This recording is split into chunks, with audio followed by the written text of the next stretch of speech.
नमस्कार दोस्तों, हमारा हॉर्टिकल्चर का सीरीज़ चल ही रहा है।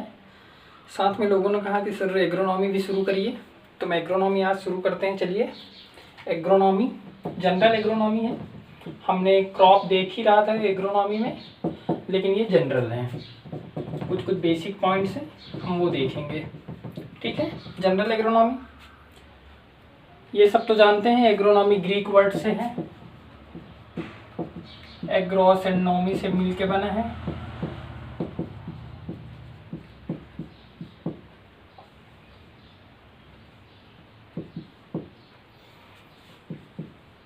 फील्ड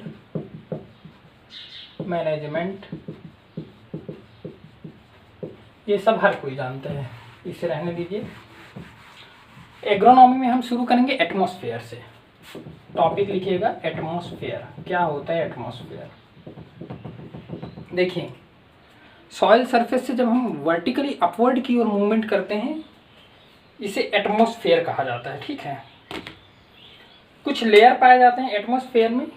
लेयर्स होते हैं, जैसे कि ये सॉइल सरफेस है, यहाँ से आप वर्टिकली अपवर्ड डायरेक्शन में जब मूवमेंट करेंगे तो ये पूरा, इसे ही वातावरण कहा जाता है, वायुमंडल। ठीक है, अब इसे 3-4 लेयर में बांट दिया गया है। कौन कौन से है देखिए। पहला है, फर्स्ट है ट्रोपोस्फेयर। लिखते जाइएगा, ट्रोपोस्फेयर, स्ट्रेटोस्फेयर, स्ट्रेटोस्फेयर। थर्ड है मेजोस्फेयर, मेजोस्फेयर। चौथा है आयनोस्फेयर, आयनोस्फेयर। एंड पांचवा है थर्मोस्फेयर, थर्मोस्फेयर। ओके, इसमें जो क्वेश्चन आता है ये देखते हैं कि कितने हाइट में किसे क्या कहा जाता है। तो इसे मैं साइड में लिख लेता हूँ एक बार जल्दी से। Troposphere, stratosphere, mesosphere, ionosphere and thermosphere. Okay, देखिए 0 से 18 किलोमीटर के बीच में ट्रोपोस्फेयर होता है, 18 to 55 किलोमीटर के बीच में स्ट्रेटोस्फेयर होता है। अब ये 50 to 80 किलोमीटर के बीच में मेजोस्फेयर होता है। एंड आयनोस्फेयर यहाँ से अपवर्ड डायरेक्शन में 80 kilometre and more, 80 kilometre and more than 80 kilometre. Ionosphere and exosphere, thermosphere. अगर हम बात करें 80 किलोमीटर टू 200 किलोमीटर, इसको कर लीजिए 200 kilometre and greater than 200 kilometre thermosphere. अब देखिएगा, अगर हम कॉमन बात करें, ये पूरे लेयर की कॉमन बात करें, तो ऑन इंक्रीजिंग हाइट, हाइट के इंक्रीज, एल्टीट्यूड के इंक्रीज होने से, जब हम एल्टीट्यूड की ओर ऊपर की ओर बढ़ते हैं, एल्टीट्यूड, ओके, तब टेम्परेचर क्या होता है? टेम्परेचर डिक्रीज होता है। आप देखेंगे पहाड़ों में बर्फ जम रहा है और प्रेशर इंक्रीज होता है। भाई अगर टेम्परेचर इंक्रीज होता तो पहाड़ के चोटियों में क्यों बर्फ जमते? सोचो, क्योंकि टेम्परेचर डिक्रीज हो रहे हैं, प्रेशर इंक्रीज हो रहे हैं। ये हम कॉमन बात कर लिए। अब इंडिविजुअल लेयर में जब देखें कि ट्रोपोस्फेयर में क्या होता है, ये सब क्या होता है, देखते हैं। ट्रोपोस्फेयर आपने देखा 8 से 18 किलोमीटर है। यह 75% टोटल एटमॉस्फेयर का वेट, 75% वेट ट्रोपोस्फेयर में होता है। ठीक है, कुल भार का 75% वजन इसी मंडल में स्थित होता है। ओके, जितने हमारे एटमॉस्फेरिक एक्टिविटी हैं, जैसे कि बरसात, ठंडी, गर्मी, नरमी, ये सब कहाँ पर देखे जाते हैं? ट्रोपोस्फेयर लेयर में। ट्रोपोस्फेयर लेयर में देखे जाते हैं जब हम एल्टीट्यूड, हाइट बढ़ने से टेम्परेचर में कमी आता है। इसमें टेम्परेचर में कमी आता है। और इसी को देखिएगा, एक क्वेश्चन यही बनता है कि on increasing height temperature decreases at a rate is known as lapse rate. आपने सुना होगा लैप्स रेट के बारे में। लैप्स रेट क्या होता है?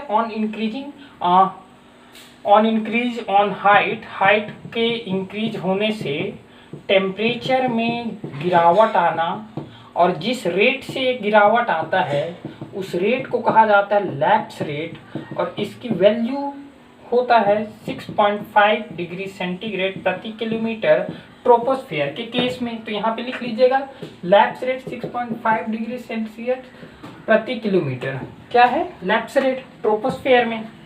ठीक है, आगे देखते हैं। लैप्स रेट के बाद इसमें सारे एक्टिविटीज जैसे कि क्लाउड फॉर्मेशन, रेनफॉल, ये सारे एक्टिविटी किसमें देखा जाता है? ट्रोपोस्फेयर में। अगला बढ़ते हैं स्ट्रेटोस्फेयर की बात करें तो हमने देखा 18 से 50 किलोमीटर। इसे वार्मेस्ट लेयर कहा जाता है। क्यों कहा जाता है वार्मेस्ट लेयर? सबके पीछे एक रीजन है, क्योंकि हमने जाना है कि स्ट्रेटोस्फेयर में ही ओजोन पाया जाता है। ओजोन मतलब O3 क्या करता है कि जब सन रेस को एंटर करने देता है, लेकिन ये ओजोन की लेयर ट्रैप करके रखता है, हीट को ट्रैप करके रखता है, जिसके कारण वार्मेस्ट लेयर कहलाता है इसे। इसमें फोटोकेमिकल रिएक्शन, जितने भी फोटोकेमिकल रिएक्शन ये सब कहाँ देखा जाता है? ओजोन स्ट्रेटोस्फीयर में। इसमें ओजोन पाया जाता है, ओजोन O3। ओके, और हवाई जहाज जो एरोप्लेन है, ये सारे इसी लेयर में उड़ते हैं। एरोप्लेन कहाँ उड़ते हैं? हमने सुना है कि भाई बरसात हो रहा था, नीचे बरसात हो रहा था, ऊपर तो कुछ हो ही नहीं रहा था। क्यों? क्योंकि बरसात कहाँ हो रहा है? ट्रोपोस्फेयर में। अब हवाई जहाज कहाँ उड़ रहा है? हवाई जहाज स्ट्रेटोस्फेयर में उड़ रहा है, इसीलिए वहाँ बरसात नहीं हो रहा है। ठीक है, चलिए हम ये अब देख ही रहे हैं। तो ओजोन के बारे में जब हम बात करें तो ओजोन को डिस्ट्रॉय कौन करता है? ओजोन को डिस्ट्रॉय करता है CFC, क्लोरोफ्लोरोकार्बन डिस्ट्रॉय करता है। एक मोल मतलब होता है, केमिस्ट्री का टर्म है, एक मोल, ये यूनिट है। एक मोल CFC कितना डिस्ट्रॉय करता है? देखिएगा, 1 लाख मोल ऑफ O3 को डिस्ट्रॉय करता है। 1 mole of CFC 1 lakh mole of ozone को डिस्ट्रॉय करता है। देखिए कितना स्मॉल अमाउंट कितना ज़्यादा डिस्ट्रक्ट करता है। अब इसमें एक और क्वेश्चन आ जाता है, CFC का सोर्स क्या है? रेफ्रिजरेटर वगैरह, फ्रीऑन्स, ये रेफ्रिजरेटर्स जितने हैं, रेफ्रिजरेटर्स, AC। अब इसमें ये पॉइंट इंपॉर्टेंट है कि हाइट के इंक्रीज होने से टेम्परेचर में किसी प्रकार का असर नहीं होता, किसी प्रकार का फर्क नहीं पड़ता। ओके, मेजोस्फीयर की बात करें तो ये कोल्ड रीजन है, मेजोस्फीयर कोल्ड रीजन है, और इसे हाइट के साथ जब ऊपर जाते हैं हम, on increasing height temperature decreases. हमने देखा ट्रोपोस्फीयर में भी डिक्रीज हो रहा है एंड मेजोस्फीयर में भी डिक्रीज ही हो रहा है। अब देखते हैं आयनोस्फीयर, थर्मोस्फीयर की बात करें। थर्मोस्फीयर, चलिए आयनोस्फीयर को आयन मंडल बोला जाता है। आयन मंडल, इसके बारे में जितने रेडियो वेव्स मतलब जितने भी हमारे सैटेलाइट्स वगैरह, सैटेलाइट्स कहाँ होते हैं? आयन मंडल में पाए जाते हैं। अब बात करते हैं थर्मोस्फीयर की। थर्मोस्फीयर, इसमें हाइट के साथ टेम्परेचर भी इंक्रीज होता है। ठीक है, ओके, ये तो थे हमारे लेयर्स। तो हमने क्या देखा? Troposphere, stratosphere, mesosphere, ionosphere, thermosphere. Important point, ये 75% वेट ट्रोपोस्फीयर में देखा गया, हाइट के साथ डिक्रीज होता है। लैप्स रेट यहाँ पे लिख लीजिए आप, अगर अभी भी ना लिखे तो ये लैप्स रेट की वैल्यू है। लैप्स रेट क्या है? 6.5 डिग्री सेंटीग्रेड प्रति किलोमीटर। क्लाउड फॉर्मेशन, रेनफॉल, ये सब कहाँ होते हैं? ट्रोपोस्फेयर, स्ट्रेटोस्फेयर में। एरोप्लेन चल रहे हैं, वार्मेस्ट लेयर है, फोटोकेमिकल रिएक्शन, ओजोन देखा गया। 1 मोल CFC से 1 लाख मोल ऑफ O3 को डिस्ट्रॉय करता है।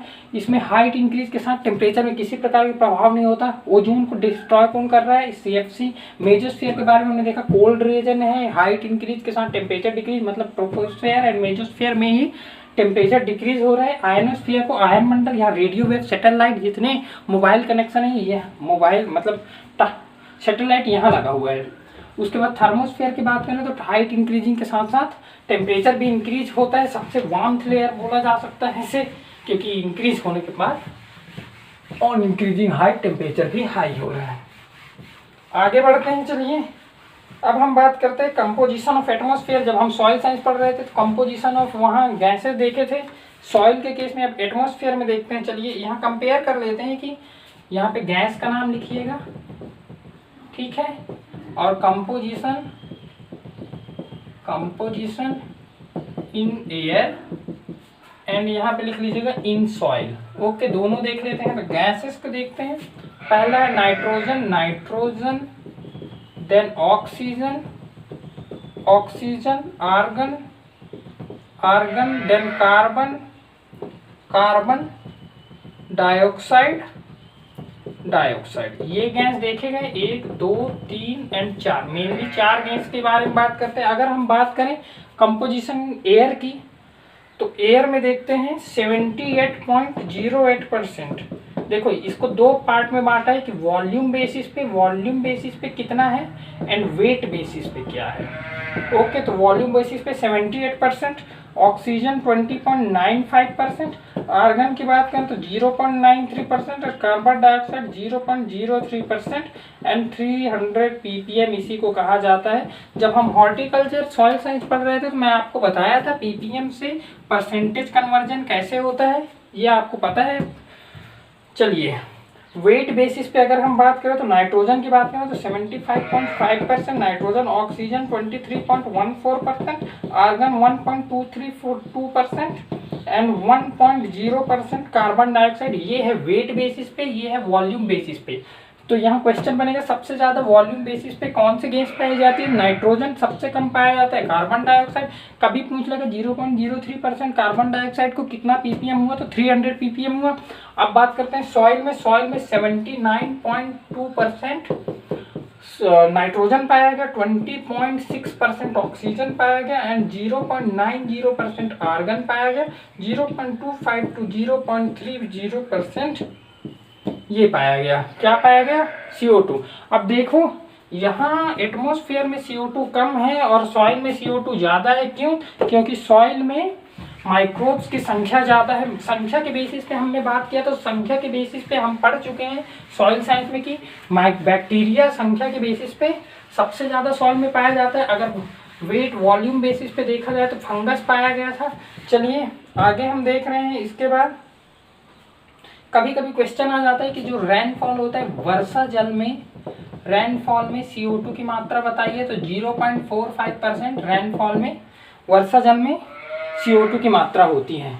आगे बढ़ते हैं, वेदर और क्लाइमेट की बात करते हैं। चलिए एटमॉस्फेयर के बाद हम ये मेट्रोलॉजी का सेक्शन हम देख रहे हैं, वेदर एंड क्लाइमेट। एक नॉर्मल क्वेश्चन यहीं से बन जाता है कि क्लाइमेट क्या है एंड वेदर क्या है। तो देखिए वेदर क्या है, physical properties of atmosphere for small duration is called weather. Climate average mean of all physical properties of atmosphere at particular place over several years is called climate. Okay, weather छोटे duration के लिए होता है, climate long duration के लिए होता है। Weather changing है, क्लाइमेट नॉन चेंजिंग है, ये सब हुए। अब हम बात करते हैं, चलिए IMD की, इंडियन मेट्रोलॉजिकल डिपार्टमेंट, ये कहाँ है, पुणे में। इंडियन मेट्रोलॉजिकल डिपार्टमेंट कहाँ है, पुणे में। 1875 में इसकी स्थापना हुई। वर्ल्ड मेट्रोलॉजिकल डिपार्टमेंट की बात करें तो world meteorological department Geneva Switzerland में है। जिनेवा स्विट्जरलैंड में है 1951 में।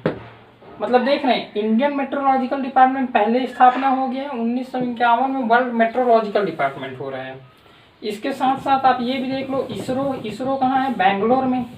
आप सब जानते हैं बैंगलोर। इसके बाद ये क्वेश्चन देखो, इंडियन, बच्चे यही कंफ्यूज है, इंडियन एग्रीकल्चरल मेट्रोलॉजिकल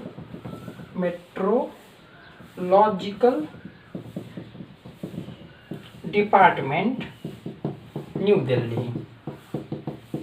कुछ समझ आ रहा है? इस पॉइंट 1 एंड पॉइंट 1 2 3 4 पॉइंट 4 में कुछ समझ आ रहा है? Indian meteorological department Pune, okay. Indian agricultural meteorological department New Delhi, समझ आया?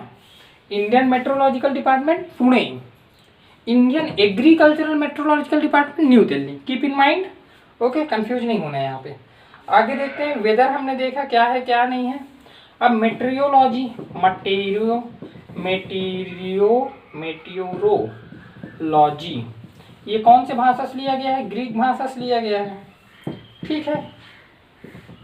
क्लाइमेट किस भाषा से लिया गया है? क्लाइमेट लिया गया है ग्रीक भाषा से। एंड क्लाइमेट साइंस को क्या कहा जाता है? क्लाइमेट साइंस को क्लाइमेटोलॉजी कहा जाता है। ये हो गए। अब देखते हैं वेदर एलिमेंट्स के बारे में। वेदर एलिमेंट्स, वेदर में कौन कौन से एलिमेंट्स पाए जाते हैं? जैसे कि एयर, वाटर, सोलर विकिरण, रेडिएशन, सन रेज, ये सब वेदर एलिमेंट्स में आते हैं। तो हेडिंग करिएगा एलिमेंट्स ऑफ वेदर। क्या है? Elements of weather. Elements of weather की बात करें, पहला देखते हैं सोलर रेडिएशन। सोलर रेडिएशन आपने पढ़ा होगा सोलर कांस्टेंट के बारे में, इसी में देखेंगे हम उसे क्या होता है। ये सोलर रेडिएशन के बारे में बात करते हैं। चलिए देखो, सन रेज को 8 मिनट 20 सेकेंड लगता है अर्थ सरफेस में पहुंचने में, अर्थ सरफेस में पहुंचने में, ओके। सबसे ज़्यादा मैक्सिमम सोलर रेडिएशन कब? 12 PM को, 12 PM को, ओके। अब सोलर कांस्टेंट की बात करें, सौर स्थिरांक कहा जाता है सोलर कांस्टेंट। सोलर कांस्टेंट ये क्या होता है कि ध्यान दीजिएगा, 1 मिनट में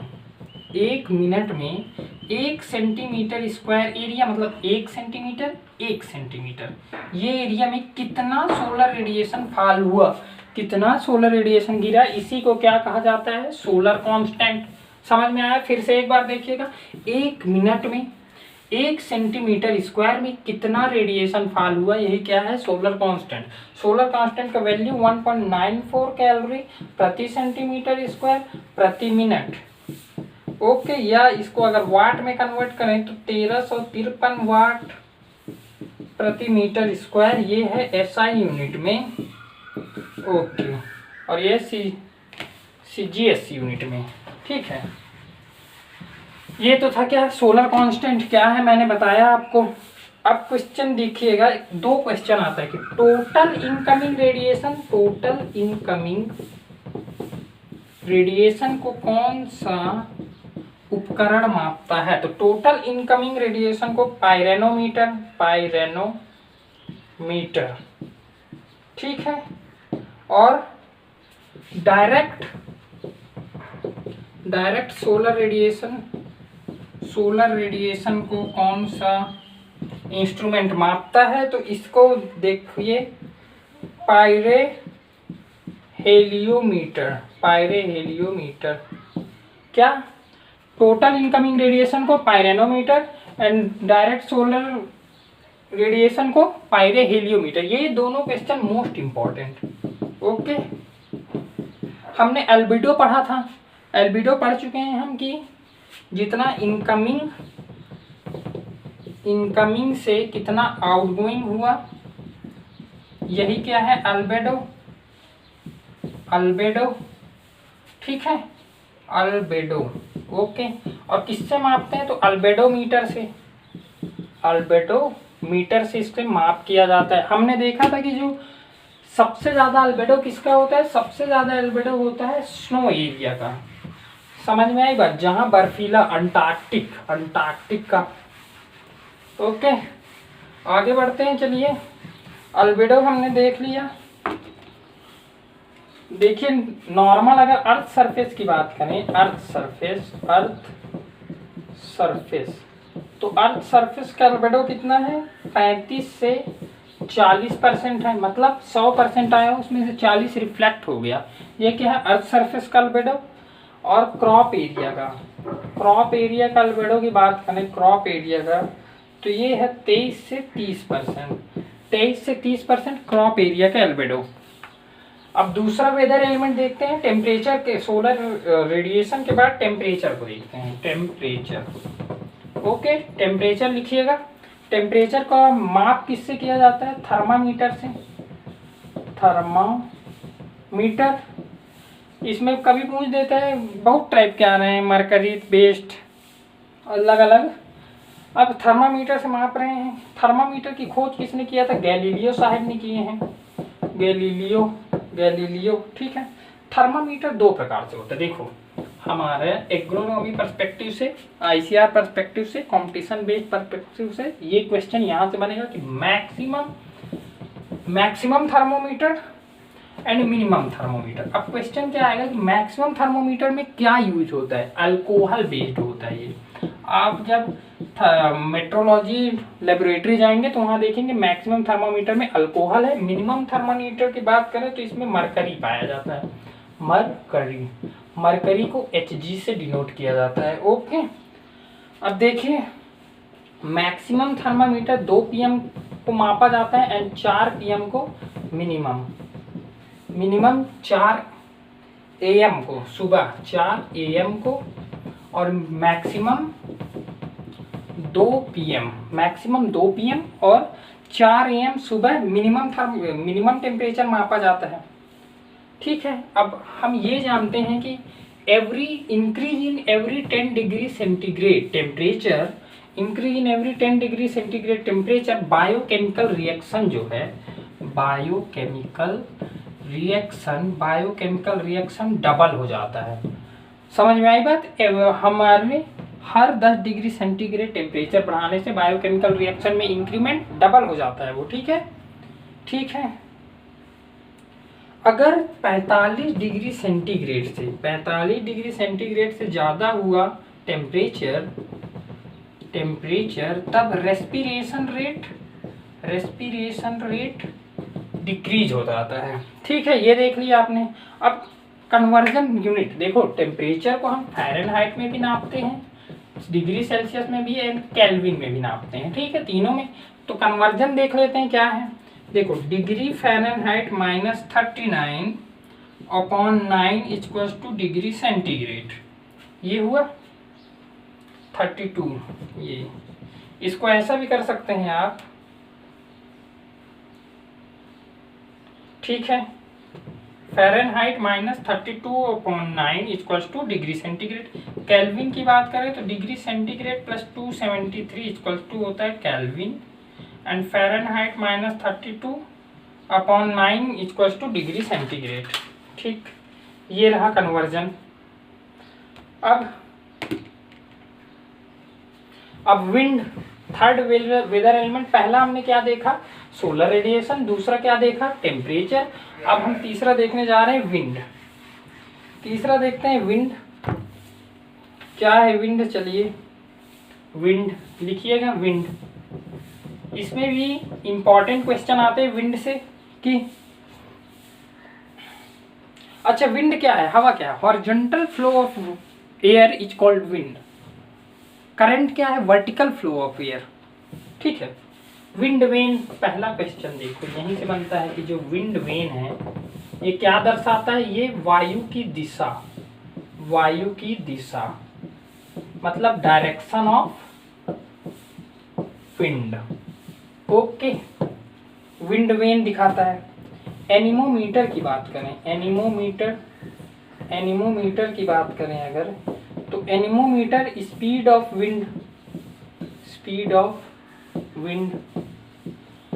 विंड की गति को दर्शाता है क्या, एनीमोमीटर।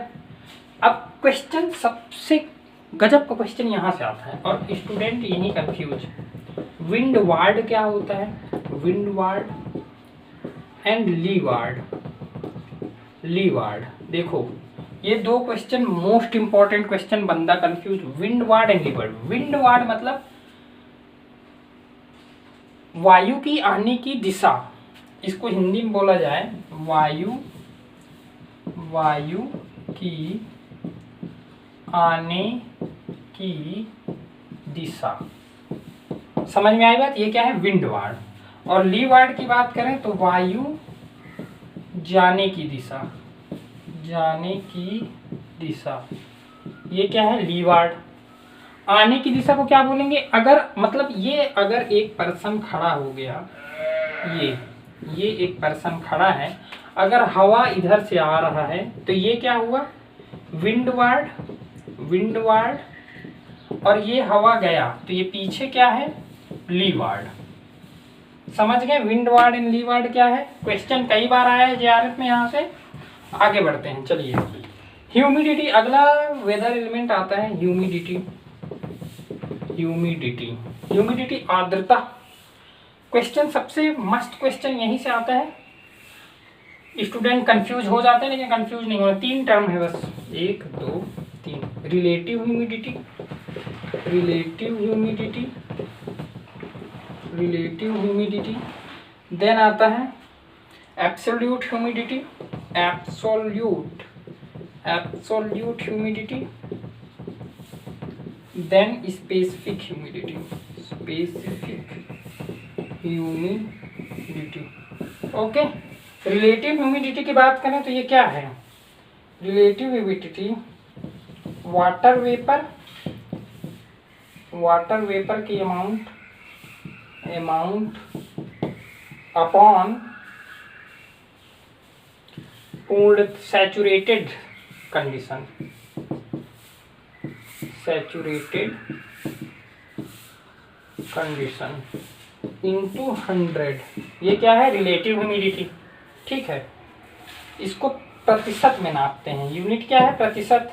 एब्सोल्यूट ह्यूमिडिटी की बात करें तो यूनिट है ग्राम प्रति मीटर क्यूब, ग्राम प्रति मीटर क्यूब। एब्सोल्यूट को क्या बोला जाता है? निरपेक्ष आर्द्रता। यूनिट है gram metre cube. And specific humidity की बात करें तो ग्राम प्रति केजी, ग्राम प्रति केजी क्या है? विशिष्ट आर्द्रता, विशिष्ट आर्द्रता। क्वेश्चन सिर्फ यही पूछेगा, रिलेटिव ह्यूमिडिटी किससे मापते, परसेंटेज बताओ। ये रहा हाइग्रोमीटर, वाटर को मापते हैं। Water vapour amount upon saturated condition into 100, unit gram metre cube. And gram KG क्या है? स्पेसिफिक ह्यूमिडिटी की यूनिट। अब लास्ट हमारा वेदर एलिमेंट रहा रेन, रेन प्रेसिपिटेशन। ठीक है, लास्ट देखते हैं क्या है रेन।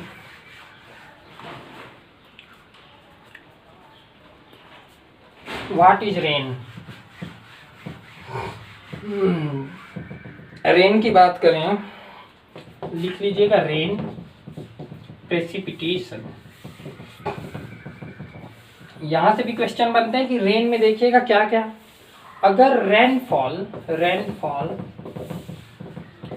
रेन ड्रॉप का साइज पूछे, रेन ड्रॉप का साइज तो greater than 0.5 mm to 6 mm।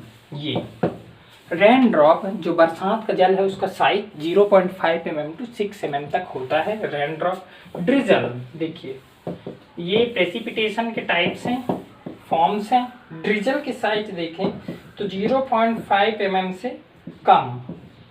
ठीक है, मिस्ट की बात करें, मिस्ट, मिस्ट क्या होता है कि ये जमीन में पहुंचने से पहले ही हवा इसे उड़ा के ले जाता है। जमीन में पहुंचने से पहले ही हवा इसे उड़ा के ले गया, मिस्ट। अब कुछ इंस्ट्रूमेंट से देखिए, rain gauge, rain gauge, rain gauge क्या है? वर्षा मापी, रेनफॉल को मेजर करता है रेन गेज। रेनफॉल ये 2 प्रकार से होते हैं, automatic and non automatic rain gauge. अगला स्नोफॉल किसे कहते हैं? बर्फ का गिरना, स्लिट। देखिए एक टर्म है स्लिट, मतलब छोटे ओले। छोटे ओले को क्या कहा जाता है? स्लिट। एंड हेल, हेल किसे कहा जाता है?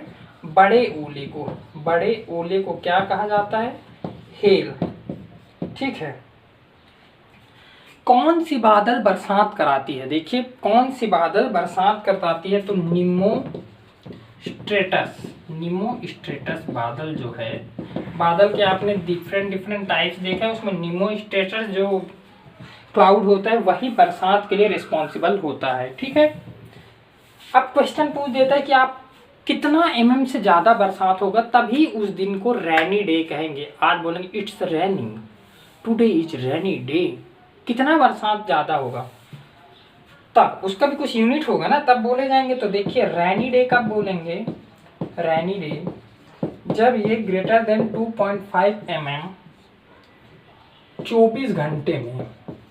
रेन गेज से आप माप लेंगे, रेन गेज से, कि जब 2.5 mm से ज़्यादा बरसात 24 घंटे के अंदर हुआ है तब क्या बोलेंगे कि हाँ आज रेनी डे था। एवरेज रेनी डे अगर भारत देश की बात करें तो 130 day per year average rainy day.